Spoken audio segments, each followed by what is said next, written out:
இன்றைக்கு நாங்கள் வர்க்கமூலம் சார்ந்த ஒரு கணக்கொண்டை பார்க்க போகிறோம். அந்த வர்க்கமூலம் அடுக்கிலையும் வார மாதிரி தான் இந்த வினா அமைஞ்சிருக்குது.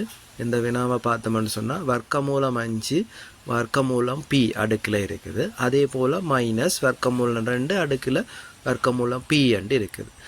இது சமன் 3 அண்டு இருக்குது. அப்போ அங்காலையும் 5 இங்கே 2 இருக்குது. இந்த 3 வந்து நாங்கள் 5 மற்றும் 2 சார்பில் எழுதினோம்னு சொன்னால் இந்த கணக்கை நாங்கள் இலகுவாக தீர்க்கலாம். ஆகவே நாங்கள் 3 வந்து 5/2 என்று எழுதலாம். அப்போ 5 ஓராம் வலுவாகவும் 2 ஓராம் வலுவாகவும் காணப்படும். ஆகவே இங்கால இருக்கிற 5 பியாம் அடுக்கன்றதை நாங்கள் 5 வர்க்கமூலம் பியின் கீழ் 2 மைனஸ் 2 வர்க்கமூலம் பியின் கீழ் 2 நாங்கள் இதை எழுதலாம். சமன் 5 இந்த ஓராம் அடுக்கு 2 ஓராம் அடுக்கு. இப்போ அங்கால இருக்கிறதும் இங்கால இருக்கிறதின் பெருமானங்கள் சமனாக வரணுமென்றபடியாக வர்க்கமூலம் பியின் கீழ் 2ன்றது இங்கால இருக்கிற ஓராம் வலுவுக்கு சமனாக இருக்கணும். ஸோ வர்க்கமூலம் பி வந்து 2க்கு சமன். ஸோ பி சமன் வர்க்கமூலம் 2 வர்க்கம் வரும். ஸோ பி சமன் 4 வரும். ஸோ இந்த கணக்கில் இருந்து நாங்கள் வர்க்கமூலத்தை எப்படி தீர்க்கலாம்னு பார்த்தோம்.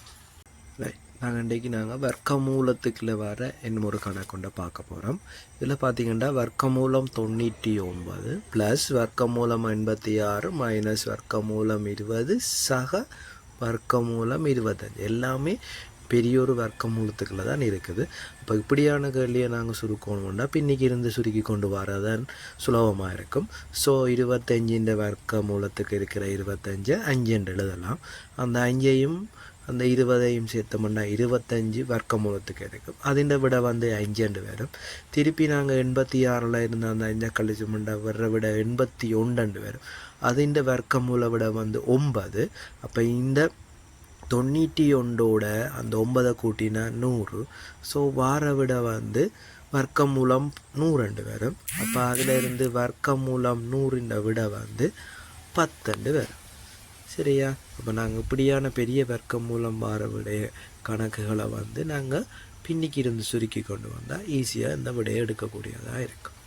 ரைட், இந்த கணக்கை பார்த்தோம்னு சொன்னால் இது கனமூலத்தில் இருக்கிற கணக்கு.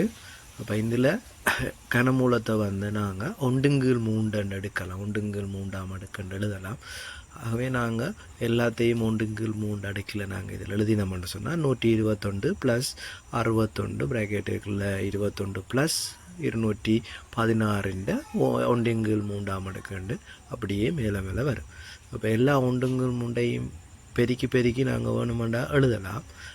அதை விட இலகுவான வழி என்னென்னு சொன்னால் பின்னிக்கு இருந்து ஒவ்வொன்றையும் வந்து 1/3 சொல்லி சுருக்கி கொண்டு நாங்கள் வந்தோம்னு சொன்னால் 27 வரும். 27 வந்து 3 1 மேல் 3ஆம் அடுக்கண்டபடியாக 3ஐயும் சுருக்கி கொண்டு வந்தோம்னா நாங்கள் அப்படியே 124 4 64 வந்து 4 3ஆம் அடுக்கு.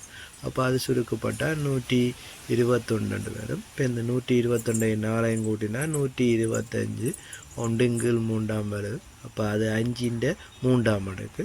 ஆகவே 5/3 வந்தபடியாக வெட்டுப்பட்டதுன்னு சொன்னால் எங்களுக்கு விட வந்து 1/3 வெட்டுப்பட்டால் 5 வரும். ஆகவே நாங்கள் இப்படியான கணக்கு வந்து இந்த வழியில் சுருக்கலாம். இதை நாங்கள் இன்னும் இலகுவாக சுருக்கிறதுக்குரிய வழி என்று சொன்னால் இந்த 1/3 நாங்கள் எல்லாத்தையும் பெருக்கினால் இந்த 27ஆம் அடுக்கு அப்படி என்று வரும். ஆனால் அதை வச்சு கொண்டு நாங்கள் இங்கே சுருக்கிறதுன்றது கொஞ்சம் கடினமானதாக இருக்கும். சரியா?